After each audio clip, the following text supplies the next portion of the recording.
اخيرا وبعد 3 سنين الاهلي بقى عنده باك شمال من ساعه ما معلول اتصاب واعتزل. وفي اخر ربع ساعه في ماتش الاسماعيلي الاهلي لقى الباك الشمال بتاعه.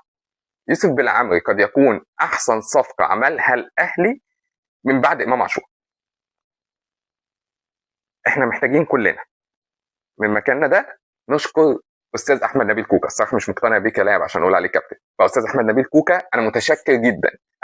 انا وكل جماهير الاهلي ان انت اخيرا رحت قلت للاداره وقلت لكابتن وليد صلاح الدين وقلت للمدرب اللي الناس كلها مقتنعه بيه الا هم: انت مش باك شمال، انت مش بتلعب باك شمال، فبعد اذنكم ما تلعبونيش تاني باك شمال. شكرا على الصدق الموقف وشكرا على انقاذك لمستقبل النادي الاهلي للسنين الجايه.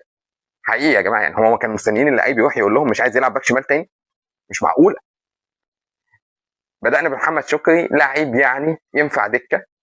بعد كده لا، نزل اخر ربع ساعه اوفرين مظبوطين، اوفرلاب مع الجناح وطلع، لولا ان هو لعبها له طويله كانت يا اما اسيست جون يا ضربه جزاء. دخول لنص الملعب وباصه يمين وباصه شمال وباصات قصيره وسلم واستلم. يا جماعه ده لعيب حكايه. ده حاجه كده من ريحه علي معلول. سيبوه يكمل وهتتفرجوا على حاجه ممتعه. هتقولي في 5 دقائق ولا ربع ساعه بند؟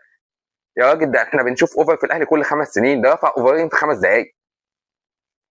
كابتن ياستر، انا عارف ان الصفقه ما جاتش على مزاجك وان انت كنت عايز قلب دفاع مش عايز باك شمال عشان الدفاع صعب، بس يعني ارجوك على راي كابتن احمد ايمن الكاشف محدش يبقى على القطايف واللطايف والحلويات دي ويقعدها جنبه. نزله، خلينا نتفرج على الحلويات دي، خلينا ننبسط وانت كمان تنبسط. يعني انت وانت قاعد على الدكه شايف الناحيه رايحه جايه والولد طاير، انت مش مبسوط؟ ما تحرمناش منها يا راجل. يوسف بالعمري فعليا هيحقق انجازات ولسه صغير. كابتن محمد الشناوي، كابتن محمد الشناوي الحمد لله النهارده ما جالش عليه كوره عشان يضطر يفرد فيها ايده. هي جت عليه كوره واحده مسكها في ايده ووقعت منه. يعني الكوره الواحده اللي جات له وقعت منه، كانت هتخش فينا جول لولا الولد شاطها في الشباك الخارجيه. لامتى؟ يعني مع احترامي للوفاء والانتماء والكابتنه، لامتى؟ ياسين مرعي، ياسين مرعي قد يكون اقرب لاعب في مصر يبقى خليفه محمد عبد المنعم. هتقول لي انت بتقول ايه؟ هقول لك اللي انا بقوله ده، انا واثق في اللي انا بقوله. مش بمهاره محمد عبد المنعم، بس انتوا يا جماعه بتتكلموا على محمد عبد المنعم اللي جه لعب في الاهلي بعد ما لعب في سموحه وراح لعب في فيوتشر مع كابتن علي ماهر واتطور، وبعدين راح لكروش لعب معاه بطوله عربيه، وبعدين لعب مع افريقيا، وبعدين جالك للاهلي ناضج. لسه ياسين مرعي بيعمل كل ده عندك، فانت هتتحمل. بس الولد عنده الشخصيه، مش مهير قوي قوي بس عنده جزء من المهاره، عنده الجرأه، عايز يطلع، عايز يجيب اجوان في الكوره الثابته، عايز يبدا الكوره برجله. ده ياسين مرعي، ما فيش لعيبه في مصر عندها الجرأه دي.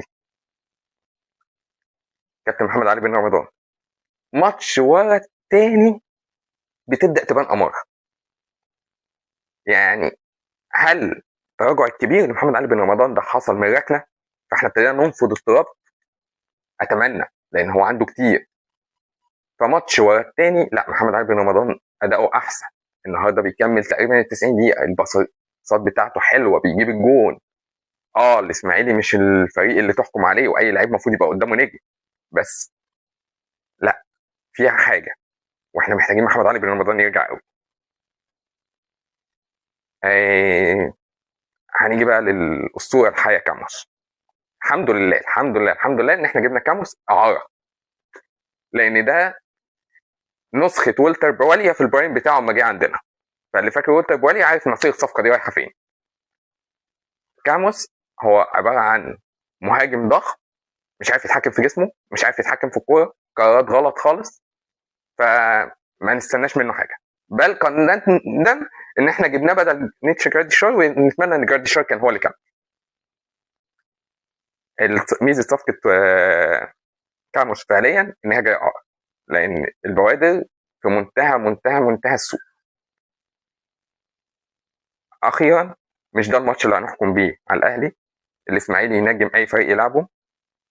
الماتش ده فيه ميزتين كبار قوي.